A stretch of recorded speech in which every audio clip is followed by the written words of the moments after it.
Hello and welcome to the class. The Protection of Women from Domestic Violence Act 2005 का आज हम chapter 3 पढ़ेंगे, जहां पर सेक्शन 4 से लेके सेक्शन 11 तक के प्रोविजंस हैं। चैप्टर बेस्ड है powers and duties of protection officers, service providers etcetera. Mean जो ऑफिसर्स डोमेस्टिक वायलेंस एक्ट के अंतर्गत काम करते हैं उनकी क्या पावर्स होंगी, क्या ड्यूटीज होंगी, उसके बारे में चैप्टर 3 बेस्ड है। सेक्शन 4 से लेके और सेक्शन 7 तक के प्रोविजन हम बाद में पढ़ेंगे और अभी हम पढ़ने वाले हैं सेक्शन 8, 9 और 10। बाद में से मेरे कहने का मतलब है कि पहले हम 8, 9 और 10 को पढ़ेंगे और फिर सेक्शन 4 से लेके सेक्शन 7 तक के प्रोविजन हम पढ़ेंगे। तो सेक्शन 8 जो है वो कहता है अपॉइंटमेंट ऑफ प्रोटेक्शन ऑफिसर्स, कि प्रोटेक्शन ऑफिसर का अपॉइंटमेंट कौन करता है और कैसे होता है। तो सेक्शन 8 का सबसेक्शन 1 कहता है कि जो अपॉइंटमेंट होगा प्रोटेक्शन ऑफिसर का, वो अपॉइंटमेंट स्टेट गवर्नमेंट नोटिफिकेशन के थ्रू करते हैं। नोटिफिकेशन निकाल के और फिर प्रोटेक्शन ऑफिसर को अपॉइंट करते हैं। जब प्रोटेक्शन ऑफिसर को अपॉइंट किया जाता है तो वो एक डिस्ट्रिक्ट के लिए अपॉइंट किया जाता है और एक से ज्यादा प्रोटेक्शन ऑफिसर भी अपॉइंट किए जा सकते हैं। और क्या उनका एरिया रहेगा, क्या एक एरिया या एक से ज्यादा एरिया रहेंगे, वो भी नोटिफिकेशन के थ्रू बताया जाता है। सबसेक्शन 2 सेक्शन 8 का ये कहता है कि जो प्रोटेक्शन ऑफिसर होंगे वो जहां तक होगा विमेन ही होंगी और उनके जो प्रोटेक्शन ऑफिसर के एक्सपीरियंस है, क्या क्वालिफिकेशन होगा, वो भी नोटिफिकेशन के थ्रू बताया जाएगा। फिर सबसेक्शन 3 कहता है कि इनके जो सर्विस का जो टर्म्स एंड कंडीशंस होंगी वो भी क्या डिसाइड होंगी, प्रेस्क्राइब्ड होंगी। जो सबसेक्शन 2 में बताया गया इनकी क्या क्वालिफिकेशन एक्सपीरियंस होंगी वो भी प्रेस्क्राइब्ड होंगे। सबसेक्शन 3 की जो बात कर रहे हैं कि इनकी टर्म्स ऑफ सर्विस क्या होंगे वो भी प्रेस्क्राइब्ड होंगे, मीन्स रूल्स के अकॉर्डिंग डिसाइड होगा। और इनके सबऑर्डिनेशन में कौन होगा, मीन्स जो ये हमारे प्रोटेक्शन ऑफिसर है इनके कंट्रोल में कौन काम करेगा ये भी बताया जाएगा, रूल्स डिसाइड करके, प्रेस्क्राइब करके। तो सेक्शन 8 सिंपल बताता है कि प्रोटेक्शन ऑफिसर कौन होंगे, जहां तक होगा विमेन होंगे और ये स्टेट गवर्नमेंट इनका अपॉइंटमेंट करते हैं नोटिफिकेशन के थ्रू। एक डिस्ट्रिक्ट में, एक एरिया में अपॉइंट किए जाते हैं, वो भी नोटिफिकेशन के थ्रू बताया जाता है कौन कौन से एरिया में कौन कौन से प्रोटेक्शन ऑफिसर को अपॉइंट किया जा रहा है। सेक्शन 9 पे चलते हैं जो कहता है duties and functions of protection officer.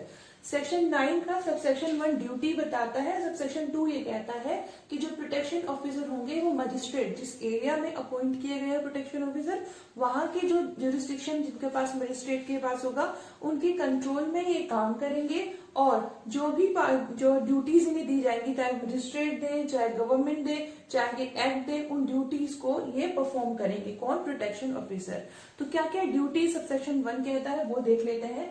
सबसे पहली ड्यूटी है टू असिस्ट द मजिस्ट्रेट, यानी जो मजिस्ट्रेट है जो इस एक्ट के अंतर्गत काम करेंगे, जो भी उनके पास इंसिडेंट आएगा, डोमेस्टिक वायलेंस की रिपोर्ट आएगी, उसके रिगार्डिंग जो भी मजिस्ट्रेट काम करेंगे उनको असिस्ट करने का काम प्रोटेक्शन ऑफिसर का रहेगा। फिर सेकेंड ड्यूटी है जब एक कंप्लेंट मिलती है प्रोटेक्शन ऑफिसर को, हमने ये लास्ट क्लास में पढ़ा था कि सेक्शन 2 के क्लोज ई में पढ़ा था, डोमेस्टिक इंसिडेंट रिपोर्ट बनती है। तो जो डोमेस्टिक इंसिडेंट रिपोर्ट होती है कि जब बनती है, जब कंप्लेंट रिसीव होगी कि डोमेस्टिक वायलेंस हुई है, कंप्लेंट रिसीव होने के बाद एक फॉर्मेट में डोमेस्टिक इंसिडेंट रिपोर्ट भरी जाती है, वो मजिस्ट्रेट के पास जाएगी और इसके साथ साथ मजिस्ट्रेट के पास जाने के साथ साथ वो रिपोर्ट की जो कॉपी होंगी वो कॉपी पुलिस स्टेशन में, जहां पे डोमेस्टिक वायलेंस हुआ है जिस एरिया में, वहां की पुलिस ऑफिसर के पास जाएगी, पुलिस स्टेशन में जाएगी और इसके साथ साथ सर्विस प्रोवाइडर जो हम सेक्शन 10 में पढ़ेंगे वहां पर भी इसकी डोमेस्टिक इंसिडेंट रिपोर्ट की कॉपी जाएगी। फिर क्लोज सी कहता है एक एप्लीकेशन बनाएगा प्रोटेक्शन ऑफिसर, किसके लिए, प्रोटेक्शन ऑर्डर के लिए। अगर अग्रीव्ड लेडी, अगर अग्रीव्ड पर्सन जो व्यथित व्यक्ति है वो ये कहता है कि मुझे प्रोटेक्शन ऑर्डर चाहिए, अभी प्रोटेक्शन ऑर्डर है, कस्टडी ऑर्डर है, कॉम्पेंसेशन ऑर्डर है, ये सारे जो ऑर्डर्स है वो चैप्टर 4 में है, ठीक है, तो उसके बारे में हम वहां पढ़ लेंगे। तो वो अगर ये अग्रीव्ड पर्सन ये कहता है कि मुझे प्रोटेक्शन ऑर्डर चाहिए तो एक एप्लीकेशन बनाना अग्रीड पर्सन के बिहाफ पे और वो उसके लिए क्लेम करना, किसके लिए, प्रोटेक्शन ऑर्डर के लिए क्लेम करने का काम भी किसका है, किस प्रोटेक्शन ऑफिसर का ही है, किसके बिहाफ पे, अग्रीव्ड पर्सन के बिहाफ पे, और ये कहाँ पे जाना है, मजिस्ट्रेट के पास जाएगा। फिर क्लोज डी कहता है टू इंश्योर लीगल एड। अब legal aid legal services authorities act 1987 के अंतर्गत जो डोमेस्टिक वायलेंस में अग्रीड पर्सन होगा, अग्रीड लेडी होगी, उसको legal aid free of cost मिलेगी। ठीक है, तो ये बात इंश्योर करना उसको मिल जाए वो legal aid free of cost, ये भी प्रोटेक्शन ऑफिसर का ही काम है। To maintain a list of all service provider, जिस एरिया में प्रोटेक्शन ऑफिसर है वहां के जितने भी सर्विस प्रोवाइडर है उनकी लिस्ट बनाना, मेडिकल फैसिलिटीज की लिस्ट बनाना, इसके अलावा जितने भी शेल्टर होम है वहां पर उस एरिया में उसकी लिस्ट बनाने का काम, करने का काम जो है वो प्रोटेक्शन ऑफिसर का रहता है। फिर क्लोज एफ ये कहता है to make available a safe shelter home, एक safe shelter home aggrieved person को देना, यानी कि ऐसे शेल्टर होम जो कि सेफ हो, अग्रीड पर्सन के लिए अग्रीड पर्सन बोलती है कि मुझे चाहिए शेल्टर होम में रहना चाहती हूँ मैं, तो उसको वो अवेलेबल कराना, और अवेलेबल कराने के बाद कि ये चीज की है उन्होंने, प्रोटेक्शन ऑफिसर ने वुमेन को शेल्टर होम में लॉज करा दिया है, तो ये चीज बताना किसको, पुलिस ऑफिसर को, जिसके की जुरिस्डिक्शन में जहां पर की वो शेल्टर होम सिचुएटेड है। ये काम भी प्रोटेक्शन ऑफिसर का है, वहां के पुलिस स्टेशन पुलिस ऑफिसर को बताना, और इसके साथ साथ मजिस्ट्रेट जिनके जुरिस्डिक्शन में ये आता है शेल्टर होम, उनको भी बताने का काम प्रोटेक्शन ऑफिसर को है। फिर to get the aggrieved person medically examine, अगर डोमेस्टिक वायलेंस की वजह से बॉडीली इंजरी हुई है, शारीरिक चोट आई है अग्रीड पर्सन को, तो तुरंत के तुरंत जाकर के मेडिकली उसको एग्जामिन करना, अग्रीड पर्सन को करवाना, ये भी काम जो होता है वो किसका है, प्रोटेक्शन ऑफिसर का है। फिर अगर मॉनिटरी रिलीफ अग्रीड पर्सन को मिला है तो मॉनिटरी रिलीफ का जो है कंप्लाइड हो उसको, और एग्जीक्यूशन हो उसका, मतलब उसको मिल जाए मॉनिटरी रिलीफ का ऑर्डर पास होने से काफी नहीं काम नहीं चलेगा, बल्कि उस व्यक्ति को जो महिला है उन्हें मिल जाए, ये काम भी प्रोटेक्शन ऑफिसर करते हैं, और सीआरपीसी के प्रोविजन के अकॉर्डिंग चले वो काम, ये बात भी किसका काम है, प्रोटेक्शन ऑफिसर का। To perform such other duties as may be prescribe, और क्लोज ये कहता है इसके अलावा जो और कोई ड्यूटी भी डिसाइड अगर होती है प्रोटेक्शन ऑफिसर की, जैसे हमने कहा अभी सेक्शन 2 में कि मजिस्ट्रेट या स्टेट गवर्नमेंट या फिर ये इस एक्ट में जो भी ड्यूटीज होंगी वो उन्हें करनी पड़ेगी, तो अगर कोई और ड्यूटी भी उनके लिए डिसाइड होती है तो वो ड्यूटी करना भी प्रोटेक्शन ऑफिसर का काम है। तो सेक्शन 9 कंप्लीट हो गया, सेक्शन 8 कंप्लीट हो गया, अब सेक्शन 10, 11 पढ़ते हैं, फिर अपना 4 से लेकर के 7 के प्रोविजन भी अभी इसी क्लास में कंप्लीट करते हैं।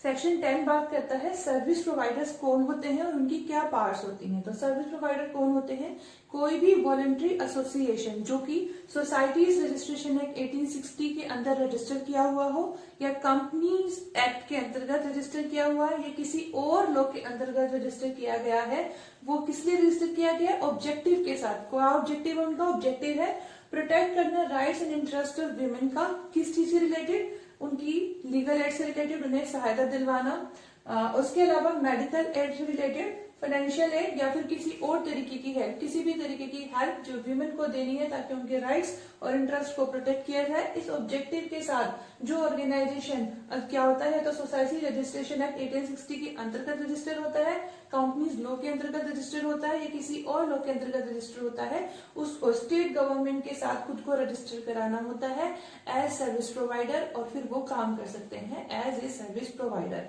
और उनके पास पावर क्या होती है, पावर होती है सबसे पहले डोमेस्टिक इंसिडेंट रिपोर्ट को रिकॉर्ड करना, अगर उनके पास कोई आती है रिपोर्ट या कंप्लेंट आती है डोमेस्टिक वायलेंस से रिलेटेड, उसकी जो कंप्लेंट को लिख करके और डोमेस्टिक इंसिडेंट रिपोर्ट में कन्वर्ट करना, मतलब फॉर्मेट जो होगा डोमेस्टिक इंसिडेंट रिपोर्ट का उस फॉर्मेट में डालना, और फिर उसकी जो एक कॉपी होगी वो कॉपी पहुंचानी कहाँ, प्रोटेक्शन ऑफिसर के पास में जिनके एरिया में डोमेस्टिक वायलेंस का केस है वो, और इसके साथ साथ मजिस्ट्रेट के पास भी। फिर दूसरी पावर उनकी है अग्रीड पर्सन को मेडिकली एग्जामिन कराना, और इसी की एक जो कॉपी होगी, कॉपी जाएगी एक प्रोटेक्शन ऑफिसर के पास, एक पुलिस स्टेशन के पास, पुलिस ऑफिसर के पास जिनके पुलिस स्टेशन में जिनके पुलिस स्टेशन के जुरिस्डिक्शन में डोमेस्टिक वायलेंस हुआ है। फिर अगर शेल्टर के लिए कहती है महिला तो शेल्टर प्रोवाइड करना, और ये उस पुलिस स्टेशन को जिनके की जुरिस्डिक्शन में शेल्टर होम है वहां पर इस चीज की कॉपी पहुंचाना कि हमने यहाँ पर महिला को ऐसे लॉज करवाया है, यहाँ पर रहने का स्थान में दिलवाया है। सब सेक्शन 3 कहता है कि कोई भी सर्विस प्रोवाइडर जो गुड फेथ में महिलाओं के अधिकारों के लिए, उनके इंटरेस्ट के लिए, उनके राइट्स के लिए लड़ता है या काम करता है, उनके अगेंस्ट कोई भी सूट, प्रोसिक्यूशन या कोई भी लीगल प्रोसीडिंग नहीं ली जाएगी, ना तो सर्विस प्रोवाइडर के खिलाफ और ना ही किसी मेंबर के खिलाफ जो कि सर्विस प्रोवाइडर के अंतर्गत काम करते हैं। ठीक है, तो ये सेक्शन 10 हुआ। सेक्शन 11 कहता है ड्यूटीज क्या बैठती है गवर्नमेंट की। तो सेंट्रल गवर्नमेंट और स्टेट गवर्नमेंट की दोनों की ड्यूटीज के बारे में सेक्शन 11 बात करता है।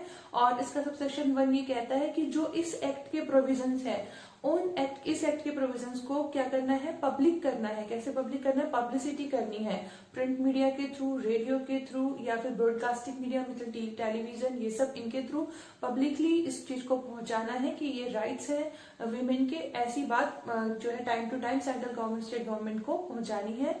और दूसरा जो इसका सबसेक्शन है सेक्शन 11 का, वो ये कहता है कि जितने भी सेंट्रल गवर्नमेंट और स्टेट गवर्नमेंट के ऑफिसर्स हैं, चाहे वो पुलिस ऑफिसर हो, चाहे वो जुडिशियल ऑफिसर हो, वो सबको टाइम टू टाइम ट्रेनिंग दी जाएगी इस चीज के बारे में, डोमेस्टिक वायलेंस से रिलेटेड, और उनको अवेयरनेस दी जाएगी और सेंसिटाइजेशन क्रिएट किया जाएगा, मीन संवेदनशीलता क्रिएट की जाएगी इन मुद्दों को लेकर के।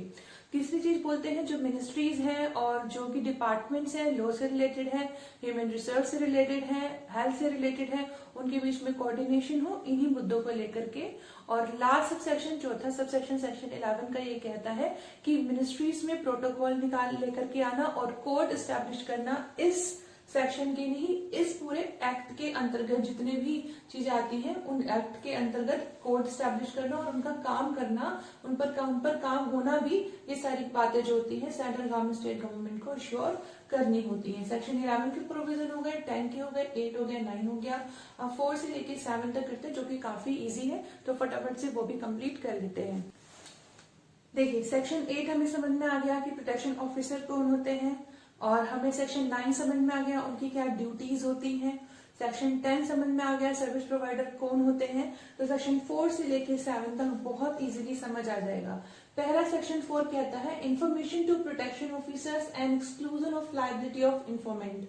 तो सबसेक्शन 1 सेक्शन 4 का ये कहता है कि अगर कोई व्यक्ति देखता है कि डोमेस्टिक वायलेंस का कोई इंसिडेंट हो रहा है, ठीक है, या उसे पता चलता है या हुआ है या होने वाला है, उसको ऐसा लगता है कि होने वाला है, वो जाके प्रोटेक्शन ऑफिसर को बता सकता है कि ऐसा इंसिडेंट जो है होने वाला है।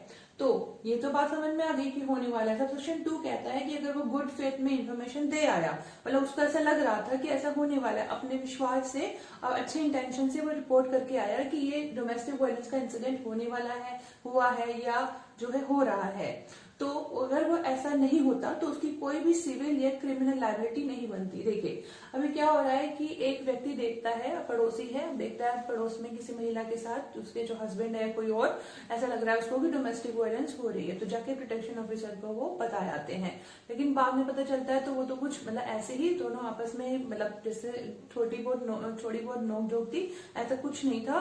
तो उसके बाद में जो हस्बैंड है वो उसके खिलाफ, जो व्यक्ति जो इन्फॉर्मेशन देके आया, इन्फॉर्मेंट, उसके खिलाफ कोई क्रिमिनल मुकदमा डाल दे कि डिफेमेशन हुआ मेरा या कुछ इस तरीके से, तो वो उसकी कोई लायबिलिटी नहीं बैठती है। सेक्शन 4 क्लियरली ये बात कहता है। सेक्शन 5 कहता है कि duties of police officer, protection officer, service provider और मजिस्ट्रेट क्या होंगी। तो इस सेक्शन की जब बात करें तो कहते हैं कि जब भी कोई आती है, रिपोर्ट आती है किसकी, डोमेस्टिक वायलेंस की, तो जो पुलिस ऑफिसर रहते हैं और प्रोटेक्शन ऑफिसर रहते हैं, सर्विस प्रोवाइडर रहते हैं और मजिस्ट्रेट रहते हैं, उनकी ये ड्यूटीज रहती हैं कि वो जो है बताएं अग्रीड पर्सन को कि आप जो है इस जो एक्ट है, इस एक्ट के अंतर्गत कुछ ऑर्डर्स हैं वो आपको मिल सकते हैं। कौन कौन से ऑर्डर हैं, कॉम्पेंसेशन ऑर्डर है, रेजिडेंट ऑर्डर है, कस्टडी ऑर्डर है, जो ये सब मॉनेटरी रिलीफ है, ये सारी चीजें आपको मिल सकती हैं, ये इन्फॉर्मेशन देना। दूसरा बात उन्हें ये बताना कि आपको सर्विस प्रोवाइडर्स की हेल्प मिल सकती है। तीसरी बात ये बताना कि आपको प्रोटेक्शन ऑफिसर्स की हेल्प मिल सकती है। चौथी बात बताना कि लीगल सर्विस अथॉरिटी एक्ट 1987 के अंतर्गत आपको फ्री लीगल एड मिल सकती है। इसके अलावा ये बताना उन्हें कि शेल्टर होम है, ये भी आपको मिल सकता है। और ये सबसे इंपॉर्टेंट बात है, सेक्शन 498A आईपीसी के अंतर्गत भी आप चाहें तो मुकदमा कर सकती हैं, ये बात उन्हें बताना। ये सारी ड्यूटीज रहती हैं किनकी, police officer, protection officer, service provider और मजिस्ट्रेट की। लेकिन इन ड्यूटीज में साफ साफ प्रोवाइजो लिखा है नीचे, और जो कहता है सेक्शन के, वो ये कह रहा है कि कोई भी ऐसा बात, अगर पुलिस ऑफिसर के पास कोई रिपोर्ट आती है तो ये ड्यूटीज हो गई। तो इस ड्यूटीज का मतलब ये नहीं है कि पुलिस ऑफिसर जो कॉग्निजेबल ऑफेंस उनके बारे में उनके पास रिपोर्ट आ रही है, उस रिपोर्ट से वो लिखने से मना करेंगे। क्लियरली ये बात बोली है कि उनकी ड्यूटीज कम नहीं हो जाती है अगर ये ड्यूटीज बाकी सब लोगों की को भी दी गई है तब भी। सेक्शन 6 कहता है ड्यूटीज ऑफ शेल्टर होम। बहुत सिंपल है, जब भी प्रोटेक्शन ऑफिसर जो होते हैं या सर्विस प्रोवाइडर जो होते हैं वो अग्रीड पर्सन को लेके जाते हैं शेल्टर होम में। तो शेल्टर होम में जो पर्सन रहता है इंचार्ज, उसकी ड्यूटी होती है कि वो उस पर्सन को एडमिट करे, मतलब लॉजिंग दे उसको। इस तरीके से मेडिकल फैसिलिटीज का भी ड्यूटी रहता है। जब भी प्रोटेक्शन ऑफिसर या सर्विस प्रोवाइडर लेके जाते हैं मेडिकल फैसिलिटी के लिए ग्रीड पर्सन को, तो उनको वो फैसिलिटी प्रोवाइड करने की भी ड्यूटी रहती है मेडिकल फैसिलिटी प्रोवाइड करने वाले इंचार्ज के पास। तो ये इजी हो गया ना, जब आपने सेक्शन 8, 9, 10 पढ़ लिया था, इसीलिए पहले वो पढ़ाए थे और ये बाद में।